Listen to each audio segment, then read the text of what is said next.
Boa tarde, irmãos, que a paz do Senhor esteja com você, em nome de Jesus. Então estamos aqui para dar continuidade ao nosso estudo de Apocalipse no nosso vídeo número 2. O primeiro vídeo foi uma introdução para a gente conhecer um pouco mais o significado do livro do Apocalipse, enfim. E agora a gente parte exatamente, mais diretamente para o texto mesmo e as suas interpretações. Então, sem mais rodeios, irmãos, vamos direto então ao capítulo 1, do versículo 1 ao versículo 8, então. Vamos proceder à leitura e depois à continuação. Revelação de Jesus Cristo que Deus lhe deu para mostrar aos seus servos o que em breve há de acontecer. Ele enviou o seu anjo para torná-la conhecida ao seu servo João, que dá testemunho de tudo que viu, isto é, a palavra de Deus e o testemunho de Jesus Cristo. Feliz aquele que lê as palavras desta profecia, e felizes aqueles que ouvem e guardam o que nela está escrito, porque o tempo está próximo. João, às 7 igrejas da província da Ásia. A vocês, graça e paz da parte daquele que é, que era e que há de vir, dos 7 Espíritos que estão diante do seu trono e de Jesus Cristo, que é a fiel testemunha, o primogênito dentre os mortos e o soberano dos reis da terra. Ele nos ama e nos libertou dos nossos pecados por meio do seu sangue, e nos constituiu reino e sacerdotes para servir a seu Deus e Pai. A ele sejam glória e poder para todo sempre. Amém. Eis que ele vem com as nuvens, e todo olho o verá, até mesmo aqueles que o transpassaram, e todos os povos da terra se lamentarão por causa dele. Assim será. Amém. Eu sou o Alfa e o Ômega, o princípio e o fim, diz o Senhor, que é, que era e que há de vir, o Todo-Poderoso.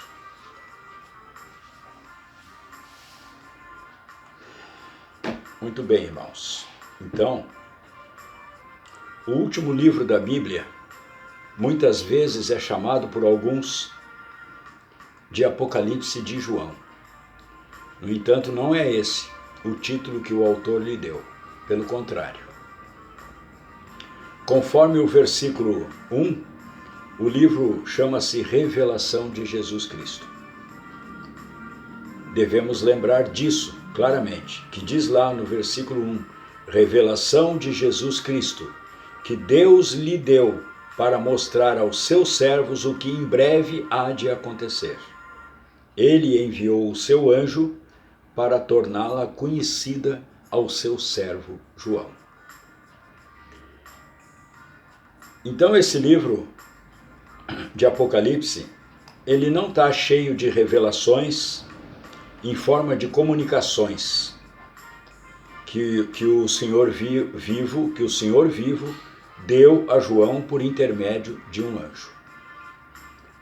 A essa conclusão pode chegar aquele que ler o primeiro versículo superficialmente.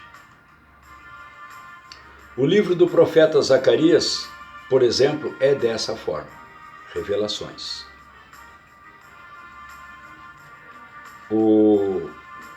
No sentido da comunicação, né? Então ele é através de revelações. O profeta Zacarias era um jovem ao qual o anjo explicou, entre outros, quem era um homem montado num cavalo vermelho e quem o seguia. Isso está lá no livro de Zacarias, no capítulo 1, do versículo 9.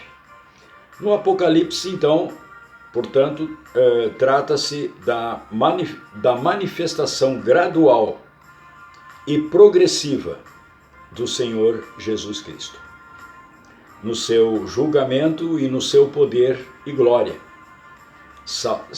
de salvação, né, para a salvação. Isso vale, na verdade, para toda a Bíblia, porque ela foi escrita com o objetivo de revelar Jesus. Jesus Cristo. Foi o próprio Senhor Jesus que disse enquanto andou na terra, para alguns: vocês estudam cuidadosamente as Escrituras porque pensam que nelas vocês têm a vida eterna.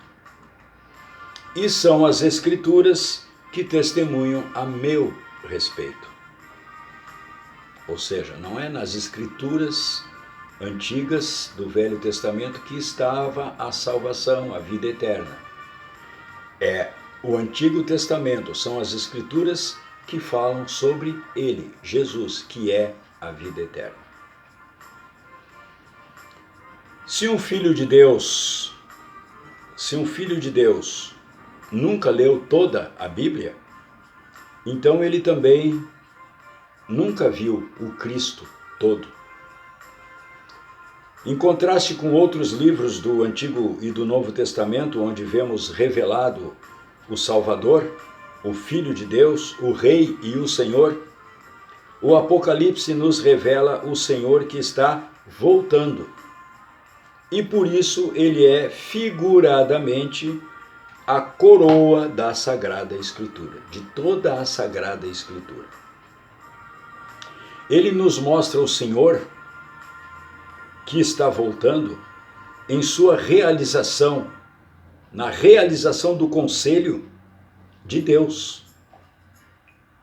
Justamente por esse motivo, o livro do Apocalipse é também o livro do consolo para a igreja nos tempos finais, que somos nós, os crentes de hoje. Se não temos a luz da palavra profética, então não vemos somente. Então, se não temos a luz da palavra profética, então vemos somente um grande caos e as maquinações e astúcias do inimigo que nos cerca. Porque do inferno só vem falsidade, do inimigo só vem falsidade, só vem engano, só vem mentira. Bom, então, em meio a essas insuportáveis trevas dos tempos finais, foi nos dado um livro que se chama Apocalipse, que é o mesmo que revelação. Apocalipse significa revelação. Os juízos terríveis que se abatem sobre este mundo e são mostrados no Apocalipse servem para preparar o caminho, ou seja, preparar o mundo para a revelação visível de Jesus Cristo, quando todo olho o verá. Não se trata, portanto, somente do homem ganhar o que ele merece, ou seja, o juízo. Mas, e que realize também, não se trata somente do homem ganhar o que ele merece, o juízo, e que se realize a justiça de Deus, mas é uma preparação para o caminho. Esse também é o caso da sua vida pessoal. Quando o Senhor leva você através de juízos, como doenças, aflições psicológicas, decepções, etc. Então isso tem somente um objetivo. Qual é o objetivo disso tudo, irmãos? É retirar do seu coração o entulho do pecado. Sempre que a gente for submetido a esses problemas, doenças, aflições, é para retirar o entulho do pecado do nosso coração. É uma preparação. Para quê? Para que Jesus possa revelar-se mais claramente e gloriosamente em você, em mim, e através de mim e através de você. Ele se revela em nós para ele se manifesta, ele se revela claramente através de mim, né? E em mim. Eis que ele vem com as nuvens. Versículo 7. Esse é o cerne, é o centro. A verdadeira mensagem do Apocalipse. Eis que ele vem com as nuvens. João nos mostra Jesus como o Senhor real, a quem Deus deu todos os juízos e todo o poder no céu e na terra. Tudo está nas mãos de Jesus. O Senhor deu a ele todo o poder no céu e na terra. Então, tudo está nas mãos de Jesus. Depois de ter solucionado definitivamente a questão da culpa da humanidade, lá na cruz do Calvário, agora, no fim dos tempos, vai ser resolvida a questão do poder. Para nós, os filhos de Deus, é um fato maravilhoso que pela fé, ambas as questões, em princípio, já estão resolvidas. A questão da culpa e a questão do poder. Isto é, o Senhor Jesus já nos purificou e nos redimiu da culpa do pecado pelo seu sangue. E também nos redimiu do poder do pecado. Pois o pecado não os dominará. Isso está escrito lá em Romanos, capítulo 6, versículo 14. Do que ainda não estamos livres é da presença do pecado em nós. Em nós. Sei que nada de bom habita em mim, isto é, em minha carne. Isso Paulo dizendo aos Romanos, lá no livro, na carta aos Romanos, no capítulo 7, do versículo 18. Através desse fato se explica através disso aí, que nada de bom habita em mim, na minha carne, através desse fato se explica por que alguns crentes, né, acabam se tornando verdadeiros monstros. Eles ainda não estão sob o domínio do Espírito de Deus. No entanto, a vitória existe. A vitória já foi conquistada. Paulo exclama: mas graças a Deus, que nos dá a vitória por meio de nosso Senhor Jesus Cristo. 1 Coríntios capítulo 15, versículo 57. Qual é o fundamento? Qual a razão? Qual o motivo da volta de Jesus? É o seu amor, é o amor que ele tem por nós. Por causa do seu amor, ele comprou para si, a igreja, nós, com o próprio sangue. E de Jesus Cristo, que é a fiel testemunha, o primogênito dentre os mortos e os soberanos do Rei da Terra. Ele nos ama e nos libertou dos nossos pecados por meio do seu sangue. Isso está escrito lá em Apocalipse, capítulo 1, versículo 5. De acordo com o nosso pensamento natural, isso deveria ser diferente. O que ele diz ali? Que nos libertou dos nossos pecados, de acordo com o que é, só um pouquinho, deixa eu achar aqui. Primogênito dentre os mortos e o soberano, ele nos ama e nos libertou dos nossos pecados por meio do seu sangue. Ele nos ama e nos libertou. Então, de acordo com o nosso pensamento natural, isso deveria ser diferente. Primeiro, lava e depois ama. Ele não, ele primeiro nos ama e depois nos lava, depois nos limpa, depois nos liberta. Primeiro ele nos ama, depois ele nos liberta. No entanto, é justamente o contrário. Ele nos amou quando ainda estávamos em imundície, quando ainda estávamos em pecado, quando ainda eram homens do mundo, pessoas do mundo, que eram inimigos de Deus e seguiam as coisas diabólicas do mundo. O resultado desse amor inimaginável e infinito, qual é o resultado? É que depois que nos lavou com o seu sangue, também nos constituiu reinos e sacerdotes para servir a seu Deus e Pai. A Ele sejam glória e poder para todos sempre. Amém. Versículo 6. E logo a seguir vem a promessa. Eis que Ele vem, no versículo 7. Por que então? Poderíamos pensar, né? Por que depois que nos convertemos, nós ainda temos que ficar aqui na terra?